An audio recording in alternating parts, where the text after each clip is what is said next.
Welcome to the deep dive. We grab a stack of sources, tear into them, and pull out the essential insights you need to be well-informed, fast. Getting you up to speed. Exactly. Today, we're diving into a genuinely fascinating transformation happening right now in Chinese e-commerce. We're unpacking a concept called Interest EC, drawing heavily from the insights of IT journalist Makino Takafumi. Right. Interest EC. It's a term that might sound a bit awkward translated directly into English. Yeah, a little clunky. A little bit. Maybe something like e-commerce triggered by interest gets closer to the nuance, Okay. But it's pointing to a fundamental shift in how online shopping works over there. Okay. So our mission here is what? To really dig into this Interest EC. Yeah, exactly. Understand what it is, see how it's playing out, and figure out why it's such a big departure from, well, traditional online retail. Right. Because this isn't just a small tweak, is it? It sounds like a change in the very nature of discovery, how you find things online. That's the core idea. Think less about you going to find a product and more about the product finding you. Okay, interesting. Let's get into it. All right. So to understand this shift, the source material kind of starts by reminding us about why people shop. The basics, right? There are really two main motivations. That's a great place to begin, yeah. You've got your fundamental need-based purchases. This is your dish soap, your toilet paper, groceries, things you genuinely need. The essentials. The essentials. Yeah. And when you're buying these, your main drivers are usually, convenience and getting a decent price. And that's what traditional e-commerce platforms like the Amazons of the world are built for, right? Yeah. You know you need something specific. Uh-huh. You search for it, maybe compare prices, you buy it. It's efficient for fulfilling that specific predefined need. Exactly. You have clear intent. The platform helps you fulfill it quickly. Done. But then there's the other type. Right. The want-based or interest-based purchase. This isn't driven by necessity. It's desire, curiosity, a hobby maybe. Like seeing some cool camping gear or a trendy gadget. Yeah, or maybe trying a restaurant you saw featured somewhere. It's not about need. It's about interest, want. It's more about exploring possibilities, the experience itself. Precisely. And Makino Takafumi's piece suggests that as consumer societies mature, people increasingly value that experience aspect of shopping. Right. They've got the basics covered, so now they're looking for things that align with their interests, their hobbies, lifestyle aspirations, Which naturally leads to more of those interest-based purchases. Exactly. And that sets the stage perfectly for this term, Interest EC. Which you said ByteDance coined. The company behind Douyin, the Chinese TikTok. Yeah, they actually put that name on it back in April 2021. It's your own. Yeah. Which literally means interest electric commerce. Yeah, still sounds a bit direct. It does. But the core idea is exactly what we're talking about. E-commerce, where the transaction is triggered because someone feels interested in a product through some content they saw. And the initial, rocket fuel for this was live commerce, wasn't it? Oh, absolutely. Live commerce was huge in getting this off the ground, especially on platforms like Douyin and Kuaishou. Right. I mean, look at the numbers the source gives for 2020. Douyin's GMV, that's gross merchandise volume, the total value of stuff sold, hit 500 billion yuan. That's like 8.5 trillion yen, massive numbers. Wow. And Kuaishou wasn't far behind, 381 billion yuan, about 6.5 trillion yen. And a lot of that rapid growth was attributed to live streaming sales. And it makes sense, doesn't it? Seeing someone live, maybe cooking with specific ingredients or showing how a tool works right there. Yeah.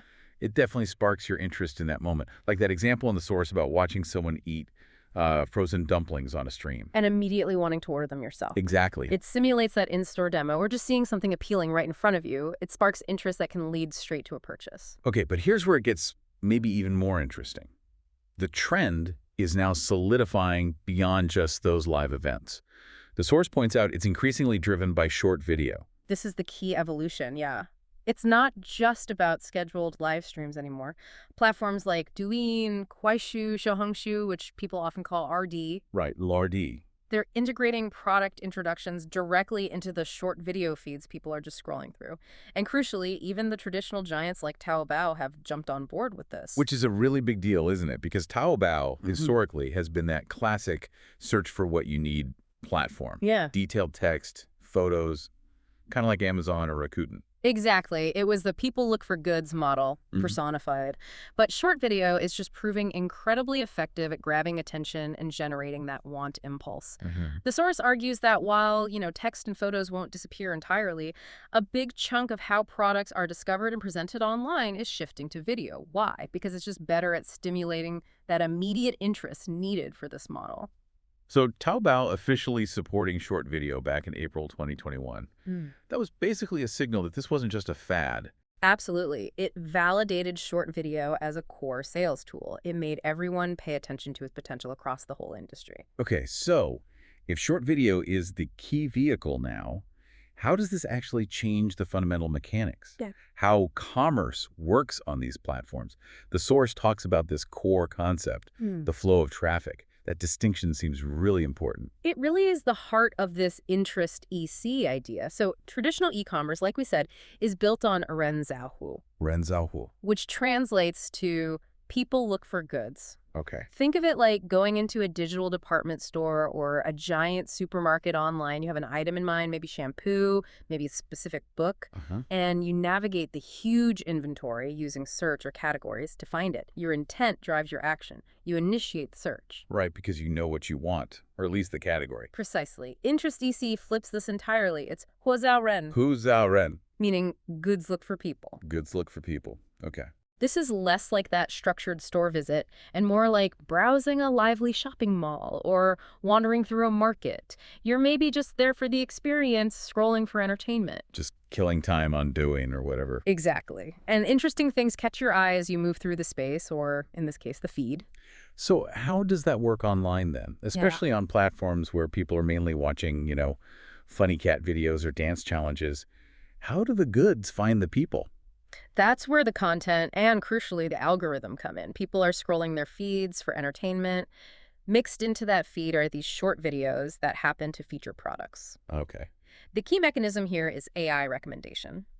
The platform's algorithm is constantly analyzing your behavior, what videos you watch, how long you watch them, what you've liked, maybe past purchases, All that data. all that data. And it uses that to predict what other things, including products, you might be interested in. So the AI is basically playing matchmaker, bringing potentially relevant products to you based on your predicted interests, even if you weren't actively looking for anything. That's exactly it, which is why some people also call this algorithm EC. The AI matches the product video with the user who's likely to be interested. Right. And if that short video grabs your attention, maybe it shows a cool function or how to style something or just someone relatable enjoying it, you can tap on it. And then what happens? Usually that brings up a product detail page right there within the app. Often you can complete the whole purchase flow without ever leaving Douyin or Kuaishou, or maybe it deep links you smoothly into Taobao. No separate searching needed. And the thinking is because the product is being shown to someone the algorithm thinks is already likely to be interested, the conversion rates, people actually buying after seeing the video, should be pretty high. That's the expectation, yeah. It's about highly targeted discovery, fueled by engaging content. Okay, speaking of the content, the source makes a really interesting point about the style of these Chinese interest DC videos. They're not always super polished, are they? No, not at all. Makino Takafumi's piece notes that the content, both the live streams and the short videos, is often very simple, almost raw sometimes, Raw hell. like frequently filmed on smartphones. In very ordinary, everyday settings, maybe just a corner of a shop, someone's office desk, even out on the street or in a cafe nearby. There's often minimal setup, no fancy sets, no pro lighting rigs, no big production crews. So it has a very accessible, maybe even kind of amateur feel to it sometimes. Often, yeah. And the source contrasts that with some examples cited from other markets, maybe parts of Japan, for instance, where live commerce might look more like a polished TV shopping channel. Right, with professional hosts, maybe celebrities, expensive studio sets, focusing hard on the brand image. Exactly. Big focus on brand awareness, making it look glossy. So why the difference? Why isn't everything high gloss and expensive over there if it's selling billions? Well, it goes back to that goods look for people versus people look for goods thing. Okay. In the traditional people look for goods model, you need that polished production, the memorable jingle, the celebrity face. Why?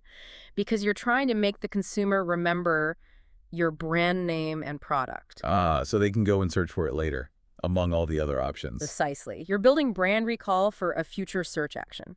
But in interest EC, The platform, Douyin or whatever, brings the traffic. Mhm. The AI does the initial matching. Right. So the content's main job isn't really long-term brand recall in the same way. It's about stimulating immediate interest in that specific moment when the user is scrolling. Gotcha. It needs to quickly and clearly show the product's value or its appeal or how it works to prompt a tap and potentially a purchase right then and there. The source has some great examples. Like the floor cleaner video you mentioned. Yeah, that floor cleaner video. The Yeah. focus is purely on showing how effective it is. Like, watch it tackle this specific mess, see how it gets into tricky corners. It's all demonstration. And you said the source notes, it often doesn't even mention the brand name or the price in the video itself. Often not. Because why would it need to? The user doesn't have to remember the name Super Clean 5000 to search for it later. Because if they're interested. They just tap the video, and it takes them straight to the product page with the brand, the price, the buy button, all of it. The video's job is just to hook them on the function or the result. The utility is the hook. Makes sense. What about the apparel example? Or, yeah, the women's apparel example, like the brand shoe mentioned. The videos often focus on showing really practical outfit ideas, how to coordinate pieces. They might use relatable local models or even just store staff. So less high fashion runway, more here's how you could actually wear this. Exactly. The priority is giving usable styling inspiration that viewers can see themselves using, filmed simply. Practicality over high fashion gloss. It feels more achievable, more relatable. And what about repurposing clips from live streams into short videos? That sounds efficient. Very efficient and apparently becoming quite popular. It's direct, it's product-focused explanation, cut down for the short video format. Again, it prioritizes getting the key features or appeal across quickly while someone's scrolling, rather than needing pristine production value. Okay, so taking all this into account, the shift in why people buy, the rise of short video, this whole goods look for people algorithm thing, what does this mean for how businesses actually sell online now? How has the day-to-day workflow changed? Right, the source outlines the traditional workflow pretty clearly. Before this, a business would typically, set up a store on Taobao. Okay, the main marketplace. Yeah. Create those detailed product pages with text and photos. Then they'd use external social media platforms like Weibo or WeChat for what they call Zongcao. Zongcao. Planting grass. Literally planting Yeah. grass, yeah. It means building buzz, seeding interest, getting people talking about the product elsewhere. And the goal of all that external activity was to drive traffic to their Taobao store, to make people want the product enough that they'd then actively go search for it on Taobao. So the external platforms were basically advertising channels pointing back to the main store hub, and you were relying on the customer to take that final step to initiate the search. Classic, people look for goods. Exactly. You had to build enough desire externally to make people perform that search action on Taobao. The new workflow, driven by Interest EC, looks quite different. How so? Well, you likely still start with a Taobao store and a product listing. Taobao remains a crucial platform for fulfillment, logistics, payment for many sellers. Okay, so Taobao is still in the picture. Definitely. But the content creation and, importantly, the distribution change fundamentally. Right, the video aspect. Precisely.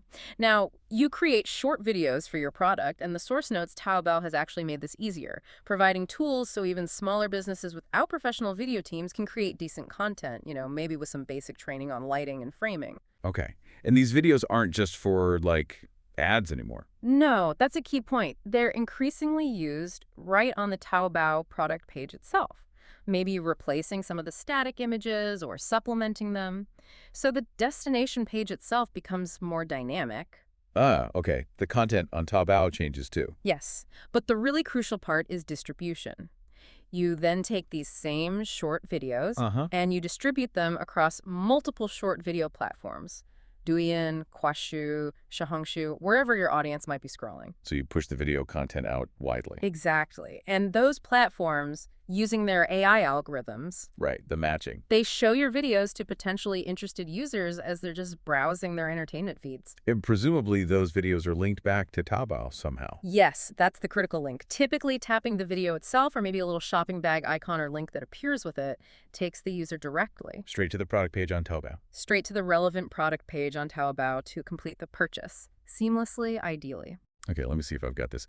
The workflow shifts from create buzz, off-platform though, hope people search on Taobao. They land on a static Taobao page. Maybe they buy, to something more like, create video, push video out everywhere, AI finds interested people, user sees video in their fun feed, they click land directly on Taobao purchase page buy.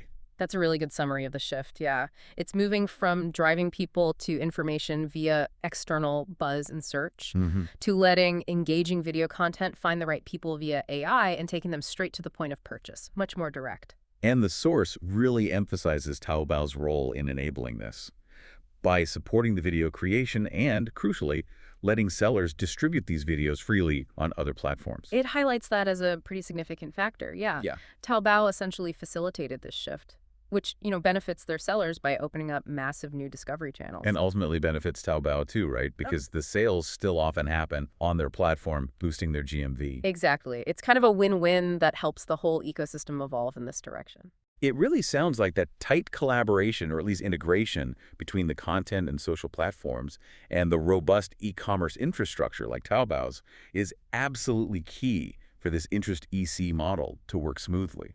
This source definitely implies that.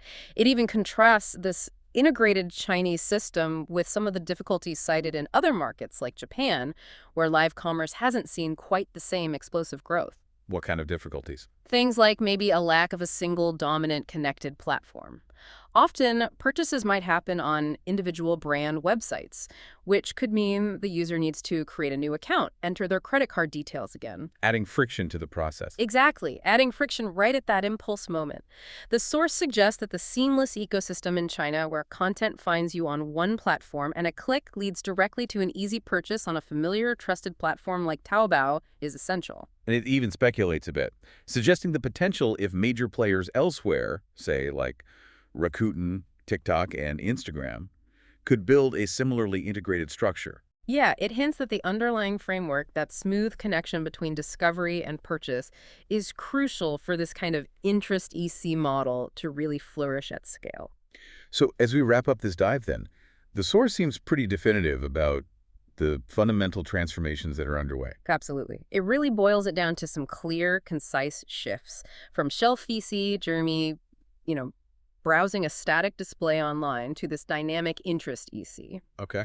From people look for goods, driven by active search, to goods look for people, driven by algorithmic discovery through content. Right. And the foundational content format itself is moving, or at least significantly shifting, from predominantly text plus photo towards short video. And live commerce then is maybe best understood as just one really powerful example, or perhaps an early driver, of this broader interest EC trend, rather than the whole story. That's a great way to put it, exactly. The core change isn't just about things being live, it's that underlying shift from display-based discovery to interest-driven discovery, often powered by video and algorithms. Live is just one very effective way to do that. This really does change how we think about browsing and buying online, doesn't it? Shopping isn't solely that intentional act anymore, that mission to find something you already know you need or want. Right. It's increasingly becoming about this passive discovery, where things that might genuinely pique your interest are algorithmically delivered right to you, often through compelling short videos while you're just, scrolling for entertainment. It makes you think, doesn't it? It's probably worth paying attention to your own online habits now. Are you finding yourself clicking on products you weren't actively looking for? Just because a video popped up in your social feed and it sparked something. Yeah. That's basically this goods look for people model playing out in real time. It does make you wonder about the deeper implications, though.